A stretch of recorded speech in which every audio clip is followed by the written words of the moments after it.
Hey everybody. Just an update from a few days ago, I guess. This is Sunday, the 14th of April, and we've taken care of well, we've taken care of the first problem with the sink, and as far as the water pump, old Crow came over and he removed it, and we verified it was bad. And he brought his good one the next day, a used one from home, and we put it in. It worked great, with the exception of the sealant that was leaking. So much for that one.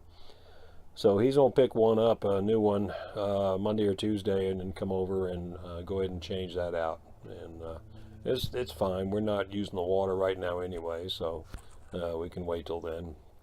And that's about it. Other than we're just about done with the house. We've got dang near everything today. I think Kim took the last load of stuff to go to charity a little bit earlier today, um, and then the rest is either going with us or going in the trash, one or the other.